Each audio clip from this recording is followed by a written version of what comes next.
Comment faire sa déclaration fiscale en Thaïlande? On va voir comment remplir le formulaire donc PND 90 pour déclarer ses revenus en Thaïlande.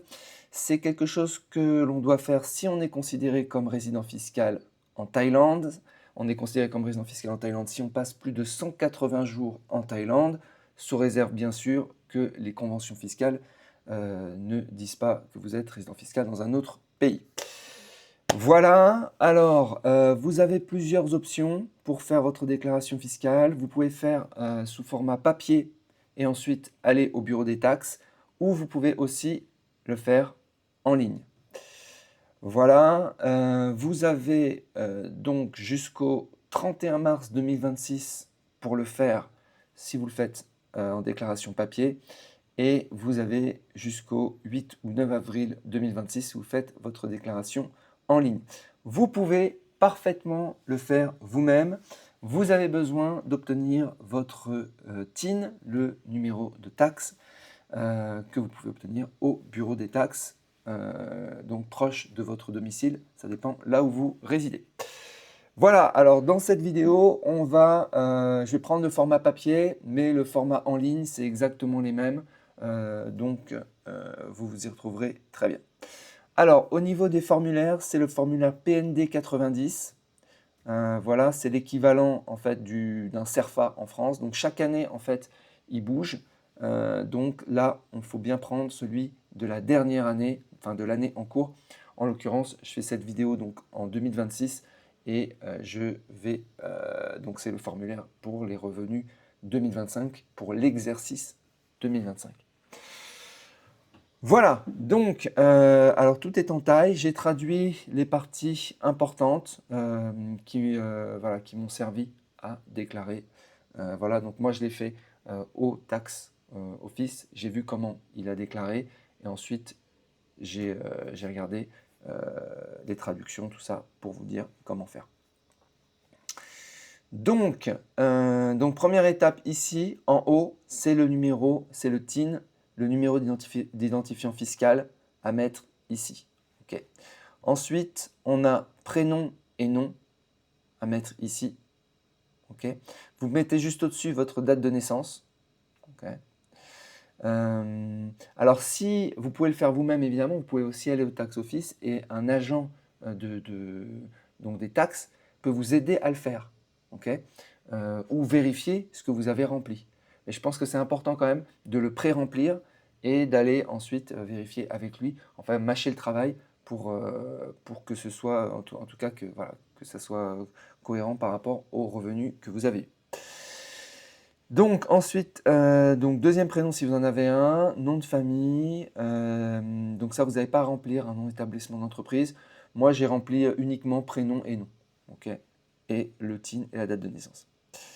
On continue, ensuite c'est la partie adresse, ok, donc qui est ici, donc avec le numéro de rue, la rue, que vous savez comment c'est en Thaïlande, le sous-district, le district, la province, le code postal. Donc vous remplissez l'adresse, ok.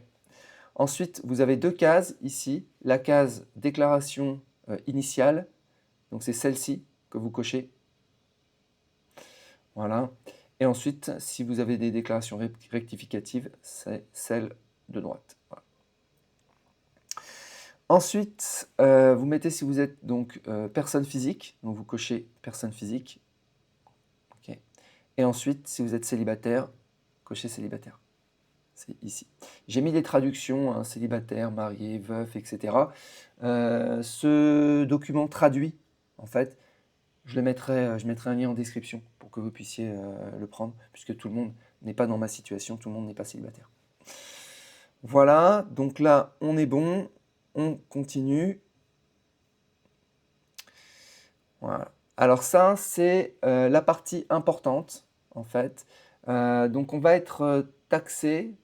Donc là, je parle d'un cas d'une personne hein, qui n'a pas de revenus en Thaïlande, qui ne travaille pas en Thaïlande, mais qui ramène en fait des revenus de l'étranger vers la Thaïlande. Eh bien, ces revenus sont taxables s'ils ont été générés après le 1er janvier 2024. Donc, si c'était des salaires, eh bien, il va falloir les mettre ici, voilà, en 40-1. Voilà.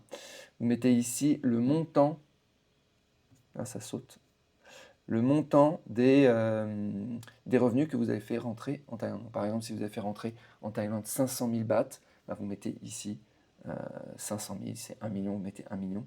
Donc voilà, gardez évidemment les justificatifs. Les justificatifs ne sont pas à transmettre en même temps que cette déclaration, mais il pourrait vous être demandé s'il y a un audit, s'il y a un contrôle en fait de votre déclaration. Donc c'est voilà, donc c'est ici. Ensuite, il y a pas mal de choses qui j'ai mis les traductions, mais c'est pas utile dans notre cas. Fonds de prévoyance, fonds de pension, fonds d'aide, etc., des choses qui sont déductibles. Donc ça, c'est pas la peine. Donc ici, vous mettez le reste. Donc si vous avez mis, je sais pas, 500 000 ou 1 million ici, vous remettez dans cette case en 4, 1 million. Ensuite, vous avez une déduction des frais forfaitaires. Alors, c'est 50% en fait de du montant là, du salaire, mais avec un maximum de 100 000. Ça veut dire que par exemple, si vous avez déclaré 300 000 que vous avez fait rentrer, 300 000 Thai bahts que vous avez fait rentrer en Thaïlande, bah, ça fait 300 000 multiplié par 50%, ça fait 150 000, mais c'est capé à 100 000, donc il faudra mettre en cas 5, 100 000. Okay. Pareil, si vous avez fait rentrer 1 million, ce sera toujours 100 000. Okay. Par contre, si vous avez fait rentrer que 100 000, ça sera 50% de ces 100 000, donc ça sera 50 000. Voilà. Donc ça, c'est une déduction. Et vous mettez le solde. Voilà. Donc ça, c'est la partie... donc le solde, c'est les revenus moins la déduction. Voilà. Donc ça, c'était pour les revenus de type salaire que vous avez fait rentrer en Thaïlande. Ok. Ensuite, vous avez cette partie-là, la partie location de biens immobiliers, si vous en avez, donc avec les loyers à mettre ici.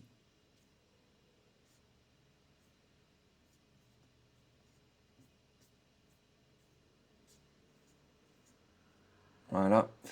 Donc les loyers à mettre ici, et vous avez une déduction forfaitaire, un petit peu comme en France, un petit peu comme le microbic, en fait, une déduction de 30% des loyers. Vous faites 30% de du montant de loyer.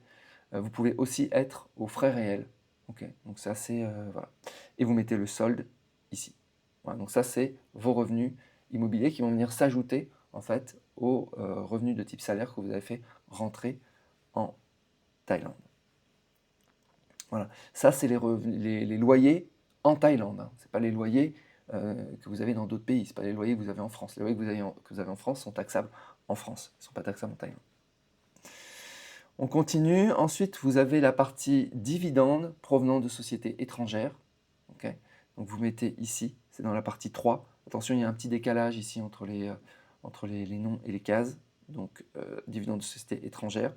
Et vous avez le droit, en fait, si vous avez payé des retenues à la source, des withholding tax, vous avez le droit, en fait, à un crédit d'impôt en Thaïlande. Donc, c'est la partie 5, crédit d'impôt. Voilà, donc là, on a vu les salaires que vous avez fait rentrer en Thaïlande, les dividendes étrangers que vous avez fait rentrer en Thaïlande, et les loyers, si vous en avez, que vous avez eu en Thaïlande. Voilà. Donc vous mettez à chaque fois, il y a des lignes totales. Ok. Donc total là, des lignes 1 à 5, par exemple. Et ensuite, vous avez la partie... Donc là, il n'y a rien à mettre ensuite. Et ensuite, vous avez la partie totale. Alors total, vous mettez ici, en fait, le total cumulé des sections 1 à 7. Donc avec tous les salaires, etc. Vous mettez dans cette case-là. Vous avez ensuite une déduction personnelle, donc un abattement forfaitaire, qui est, en fait, c'est censé être le montant, un montant minimum pour pouvoir vivre, en fait. Donc on déduit donc 60 000, ok.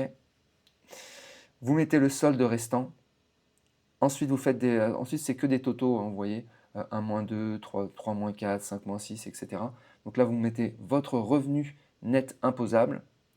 Et ensuite, vous allez calculer le total, donc vous-même, le total d'impôts à payer. Donc, vous prenez simplement votre revenu net imposable et vous allez appliquer en fait le barème progressif de l'impôt sur le revenu en Thaïlande, qui est ici, qui peut changer aussi chaque année. Donc si vous avez moins, si au final le revenu net imposable, vous avez enlevé tous les abattements, etc., vous êtes à moins de 150 000, il n'y a pas d'impôt. Si vous êtes entre 150 000 et 300 000, vous êtes à 5% d'impôt, donc vous calculez chacune des tranches et vous mettez donc le total de l'impôt à payer ici. Si vous avez eu des retenues à la source, vous les mettez ici. Retenue à la source et crédit d'impôt, donc tout ce qui concerne en fait les dividendes, où il y a eu des prélèvements à la source, dividendes par exemple de sociétés US avec un prélèvement à la source, ou d'ETF qui ont déjà, où il y a déjà eu des dividendes qui ont été prélevés en Europe, pareil. Donc là, en fait, vous allez récupérer l'impôt que vous avez déjà payé en Europe ou aux US sur ces dividendes, et vous allez payer l'impôt que vous devez en Thaïlande. Voilà. Voilà, et donc le total final de l'impôt à payer. Et voilà. Et ensuite, vous payez l'impôt. Vous pouvez payer de l'impôt directement au guichet de votre bureau des taxes. Voilà.